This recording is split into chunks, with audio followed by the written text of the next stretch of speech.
एक समय की बात है। भगवान गौतम बुद्ध अपने शिष्यों के साथ बैठे हुए थे और उन्हें उपदेश दे रहे थे।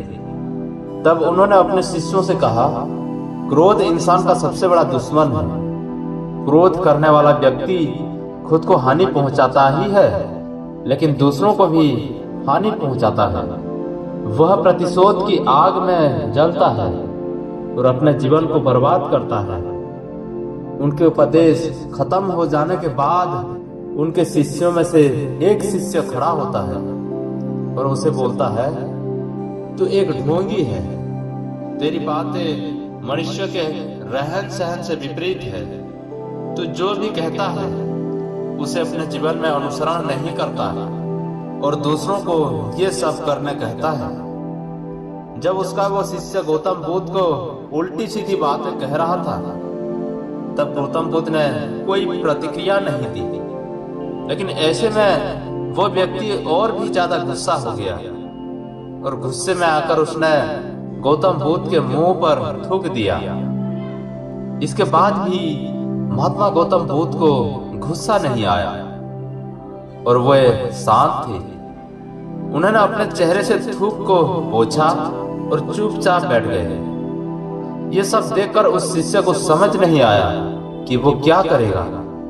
गुस्से में आकर वो उस जगह को छोड़कर चला गया और अगले दिन अपने घर पहुंचा।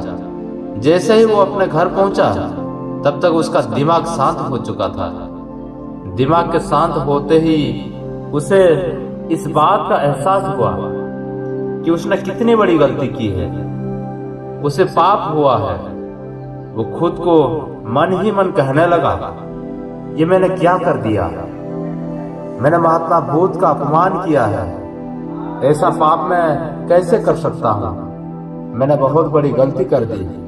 मुझे जाकर उनसे माफी मांगनी होगी। ये कहकर वो तुरंत ही गौतम बुद्ध के पास चला गया, लेकिन गौतम बुद्ध उस स्थान पर नहीं थे। ऐसे में वो शिष्य जगह जगह भटक कर उन्हें खोजने लगा। जैसे ही उसे महात्मा बुद्ध मिले तो वो उनके पैरों पर गिर गया और उनसे कहने लगा, मुझे माफ कर दीजिए, मुझसे गलती हुई है।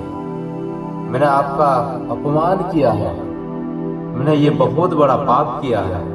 ये सब देखकर गौतम बुद्ध ने उससे कहा, शांत हो जाओ, क्या बात है, मुझे बताओ, तुम कौन हो। गौतम बुद्ध के ये पूछने पर वो शिष्य चौंक गया। वो सोचने लगा कि महात्मा बुद्ध मुझे कैसे भूल सकते हैं।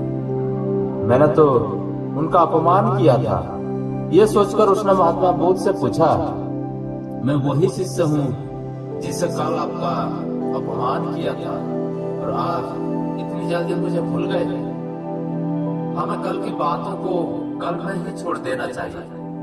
वो अच्छा हो या बुरा, उसके बारे में बार बार विचार नहीं करना चाहिए। मैं बीती हुई बातों को पीछे छोड़कर आगे चलता था और ऐसा ही हम सबको भी करना चाहिए। महात्मा बुद्ध ने उस शिष्य से कहा। महात्मा बुद्ध की यही बातें सुनकर वो शिष्य और भी ज्यादा प्रभावित हुआ और उनसे बोला, मैं आज से आपकी हर बातों को माना करूंगा।